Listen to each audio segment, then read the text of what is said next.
Okay, so today we're going to be talking about square roots and then real numbers. And so let's just get right on it. All positive real numbers have two square roots, a positive square root and a negative square root. So before we start, if we put a number in here, first of all, this right here, this symbol, is called your radical symbol. Okay, that's a radical symbol.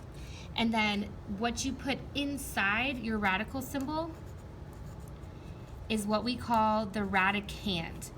So the radicand is what's going inside the radical.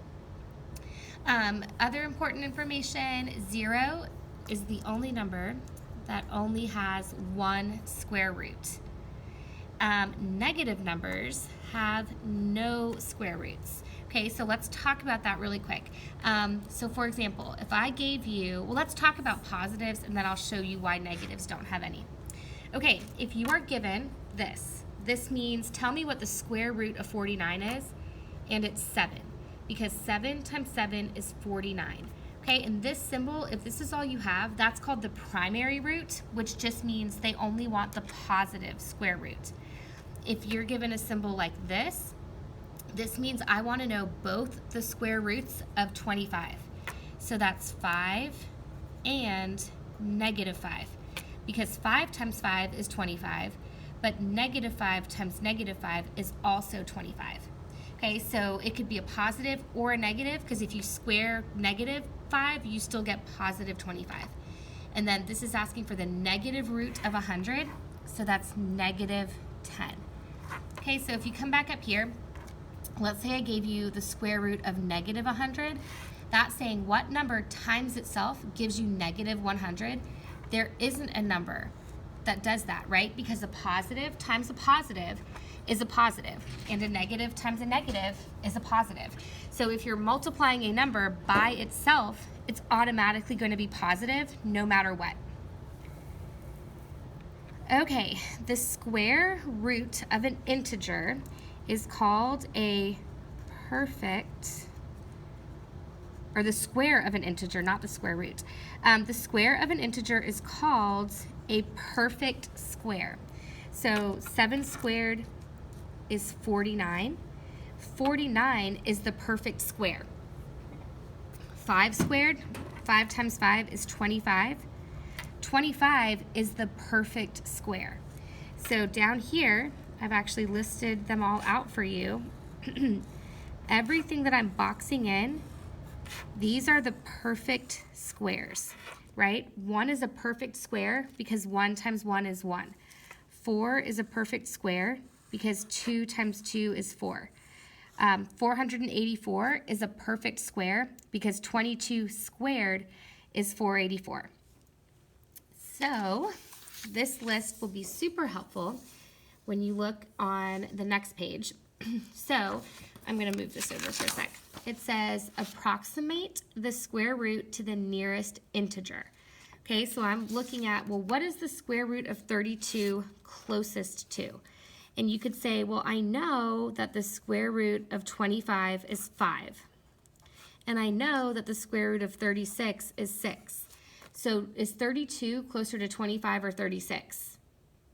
It's closer to 36, so therefore we're going to approximate that as 6. Okay, so looking at my list, it's asking you to approximate the square root of 103. What number is closest to 103? 100.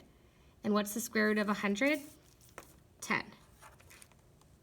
Okay, what's the negative square root of 350 if I'm approximating it to the nearest integer? So 350 is closest to 361, which is 19. So it's negative 19 because it's asking you for that negative root.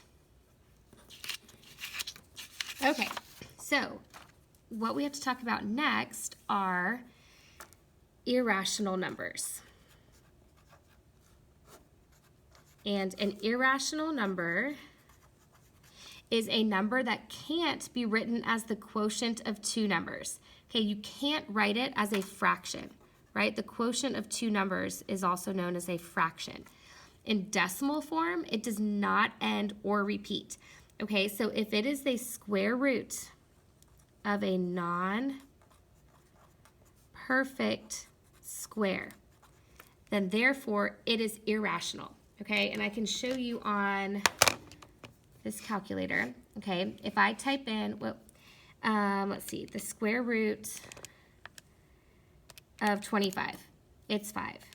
The square root of 36, oops, I could have done that.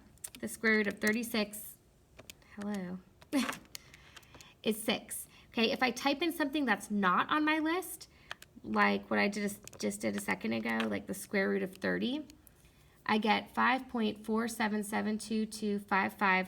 Okay, it goes on and on. My calculator is probably rounding it because it ends here. This is as far as my calculator display goes.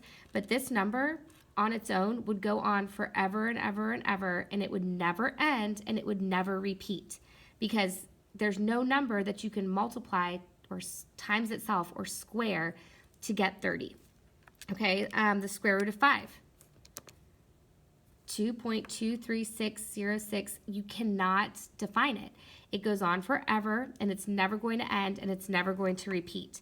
So our irrational numbers are the square roots of imperfect or non-perfect squares. So let's define this a little bit more. Okay, we have our whole numbers that you've been dealing with since you were in pre-K. And there are counting numbers like 1, 2, 3, 4, on and on and on. Okay, then we added in integers, which are whole numbers, and then their opposites. -1, -2, -3, -17, -20. Okay, so we have all of our counting numbers, and then we have all of our, like our whole numbers, then we have all of their opposites. So integers are whole numbers and all of their opposites. Then we add in rational numbers, which are literally everything else that you deal with. If it's a fraction, it's rational. If it's a mixed number, it's rational. If it's a decimal, it's rational. If it's a repeating decimal, it's rational. If it's a negative repeating decimal, it's rational. Okay, any number that you can write, essentially, is going to be rational. Irrational numbers never end and they never repeat. Okay, so like 0.717284 blah blah blah blah blah. Okay, it's never going to end, it's never going to repeat. The square root of 20, if I type that into my calculator, I'm going to get a number that never ends and never repeats. The square root of 7, pi, is irrational. It never ends and it never repeats.